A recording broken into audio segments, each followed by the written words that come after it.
The Thunderbolts. Can't call ourselves that. The group in the MCU, or majority of the MCU, loves to hate and the fans love to love, or at least Red Guardian if you're talking about my preference. But the new trailer that just dropped during D23 Brazil also showed Bob, which could mean that we have our first Sentry sighting or Void, if depending on which side of the bed he actually woke up on. Salutations and fist bumps, folks. Welcome back to the grid. As per usual, we don't have a whole lot of time. Let's ride. The trailer opens inside of the Red Guardian's limo service limousine with the dynamic duo of Yelena and Alexei in the front seat and the rest of the crew who were brought together for some type of mission, but the trailer doesn't actually speak to that as of yet. Then Alexei's statement about America being very open and broad is quite the opening statement for him, seeing as though that he was in prison for a good amount of his life when he decided not to be a spy for the Russian government and turned basically his back on Dreykov. So him being amazed at the US, even if Oklahoma is flat and boring, is pretty on brand for his childlike wonder, which also could be a defense mechanism mentally for him as well.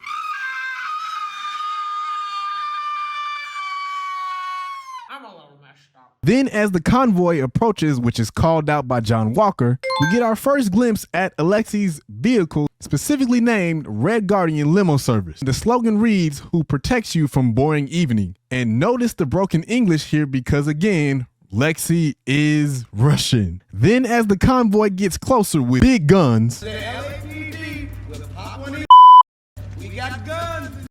Alexei activates defensive maneuvers, which actually starts with him swerving the car, followed up by him flipping a switch, which turns the limo into a party bus. Oh my god. Wait, that's not smoke. Oh my god. Which includes LED lights and smoke that comes from the bottom of the limo. And Yelena being embarrassed here is not only because of her dad being a dad, but she's also annoyed that this man doesn't even know how to use his own vehicle while tanks are barreling down on them. Then Walker uses his shield as high-powered ammo comes barreling through the windows, which by the way, that shield is made of vibranium, which is why he can actually get this done and save them from being shot through the window. But again, as I've talked about in multiple videos on this channel, this furthers my suspicion about vibranium being a central thing that people start fighting over, because we now know and have uncovered that vibranium is not just in Wakanda. Yelena, being the absolute boss that she is, channels her inner Trinity, Matrix reference, and attempts to take out one of the tanks. And based on the way that this is shot, it seems as though she was the reason why the tank blew up. But if you take a closer look to the faces in that car,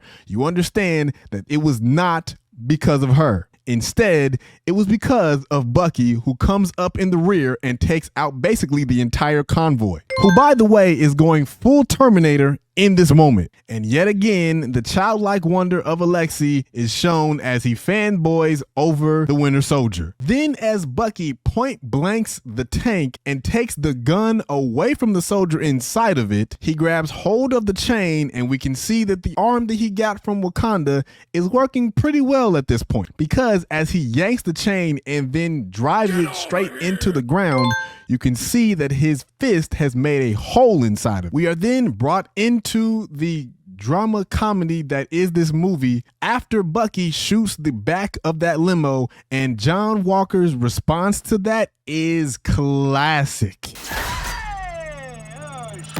And we are then taken back to where it all began.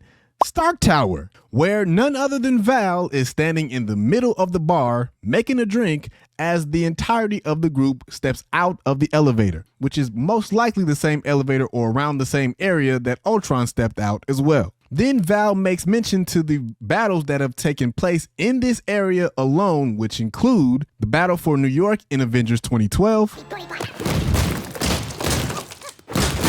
and then also the pretty epic battle that happens between the Avengers and Ultron in Age of Ultron. Then Val makes mention that the place wasn't cheap, and it's not, but it has great optics, which means that whatever she's planning to use the Thunderbolts for, she's been planning for a great long time. which may have started after the events of Black Widow or Endgame or even Wakanda Forever. Then we are taken through a montage spotlighting each character. First up, Yelena, and this puts me in the mindset that she's possibly the main character or the main driver of this story, as she drops off what looks like Stark Tower. And then we later see her in what could be a possible portion of Singapore. And as the building that she is targeting blows up, you can see to the side of it the OCBC building, which is significant because this is a Disney partner who produces retail banking products for Singapore, Malaysia, and Indonesia. But also take a look at the guy that is standing directly to the left of Yelena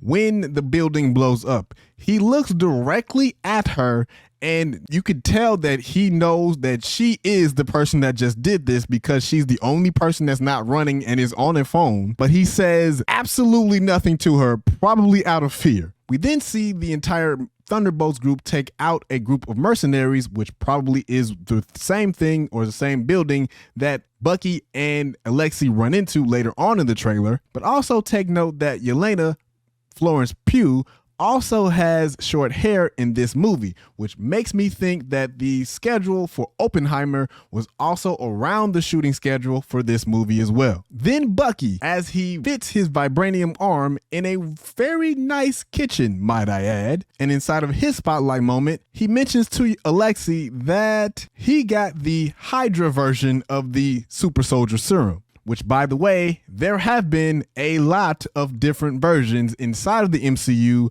of that serum. There was the serum that created the Incredible Hulk, which was also similar to the same serum that Emil Blonsky had, the serum that Steve Rogers has or had, which is what Alexei was after all those years ago. Then there's Arnim Zola's super soldier serum, which is what Red Skull had in Captain America: The First Avenger. And also the serum that was created through tests that produced Isaiah Bradley, the first black Captain America, which was then reverse engineered by Dr. Wilfred Nagel and then weaponized by the Flag Smashers, and John Walker got his hands on that one as well. And then we have Red Guardian, who is referred to by Val as Old Santa. Who is this Old Santa? Which is a possible play on the fact that he was inside of the movie Violent Night and did play Santa in 2022. We further spotlight John Walker, and as he is introduced to the screen, we hear Yelena. Everyone here has done bad things.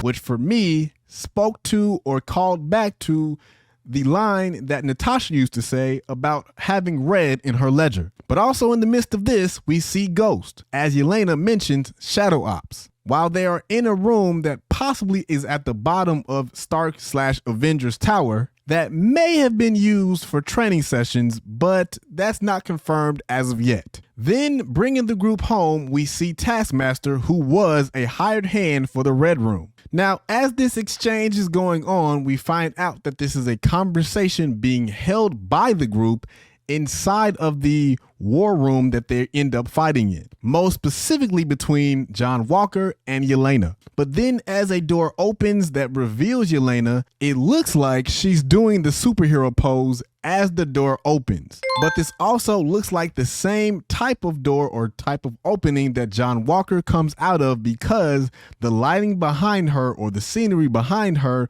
is the exact same thing that we see when John Walker comes out shooting and literally tries to take her head off. But the setup here puts me in the mindset of Hunger Games. Walker then plays again on the red in my ledger past of Widow when he says there's no telling the amount of blood that's on your hands, which he is then quickly humbled after being called the dime store Captain America. I'll have you know I was actually the official Captain America, so. Yeah, for like 2 seconds. He's not even a full dollar store at this point. This man is being humbled at every turn. Yes. But to his credit, he was the official Captain America at one point, even if it was off brand at the beginning of Falcon and Winter Soldier. But only because Sam did not want to take up the shield. Then as the fight montage rolls, we can see rings around Yelena's wrists, which look very similar or eerily similar to the same ones that Shang-Chi would be wearing. So this puts me or makes me think that through her travels, possibly she might have met up with him and got access to that technology. And then there's Bob, who could be Robert Reynolds, aka Sentry, or the Void. And our guess here is literally as good as his, because he probably doesn't even know who he is either. The amount of times that his, at least comic wise,